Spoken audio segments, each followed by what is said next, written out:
Movie name 'officer on duty'. ఇది ఒక Malayalam action thriller. ఈ మూవీ చూశాక నా మైండ్‌లో ఒకటే రన్ అవుతుంది. Hero acting. ఎంతో న్యాచురల్‌గా ఉంది ఈయన యాక్టింగ్ ఈ మూవీలో. 'కుంచకో బోబన్' ఈ మూవీలో హీరో. అలానే 'ప్రియమణి' హీరోకి వైఫ్ రోల్ యాక్టింగ్ చేశారు. ఇంకా మూవీ ప్లాట్ ఏంటంటే హీరో హరిశంకర్ సర్కిల్ ఇన్స్‌పెక్టర్. ఈయన డ్యూటీలో జాయిన్ అయిన రోజునే ఒక కేసు వస్తుంది. గోల్డ్ చైన్ ఎవరో దొంగిలించారని.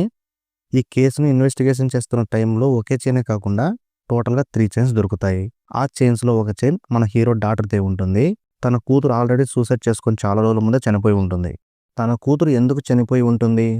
ఆ చైన్ స్నాచర్స్ ఎవరు? వాళ్ళు నిజంగా చైన్ స్నాచర్సా కాదా? చైన్స్‌ను ఎందుకు దొంగిలించారు? వాళ్ళ మోటివ్ ఏంటి? మన హీరో వాళ్ళని ఎలా కనుక్కుంటాడనేదే ఈ మూవీలోని స్టోరీ.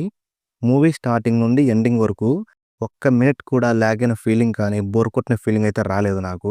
ఈ మూవీ రన్ టైమ్ వచ్చేసి 2 గంటల 14 నిమిషాలు ఉంటుంది. ఇన్వెస్టిగేషన్ చేసే విధానం అయితే నాకు చాలా బాగా నచ్చింది. అంటే అంత థ్రిల్లింగ్‌గా ఉండదు కానీ డీసెంట్ అని చెప్పొచ్చు. హీరో క్యారెక్టర్ అయితే చాలా పవర్‌ఫుల్‌గా చూపించారు ఈ మూవీలో. హీరో ఎంట్రీ సీన్ చూస్తే తెలుస్తుంది మీకే. మూవీ స్టార్ట్ అవడంతోనే ఒక ఎంగేజింగ్ స్క్రీన్ ప్లేతో స్టార్ట్ అవుతుంది. ఆ ఒక్క సీన్ చాలు మీరు మూవీ మొత్తం చూసేయొచ్చు.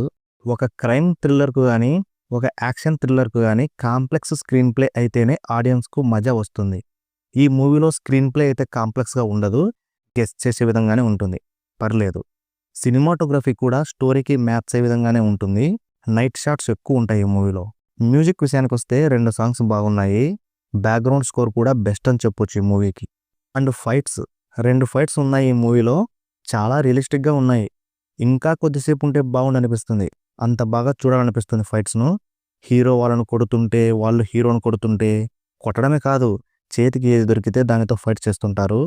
చాలా క్యూరియస్‌గా ఉంటాయి. Don't miss fights. ఇంకా నాకు నచ్చని సీన్స్ ఏంటంటే ఈ మూవీలో హీరో వాళ్ళ అమ్మాయి సూసైడ్ చేసుకొని చనిపోయిందని చెప్పా కదా! అది కరెక్ట్ టైంలో సెట్ చేయలేదు. ఫ్లాష్ బ్యాక్ ఉంటుంది ఎలా ఎందుకు చనిపోయిందని.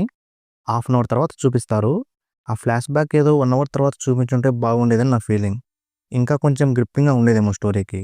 అలానే తన కూతురు సూసైడ్ చేసుకునే టైం కూడా చాలా తక్కువ. వితిన్ 1 మినిట్‌లోనే సూసైడ్ చేసుకొని చనిపోతుంది.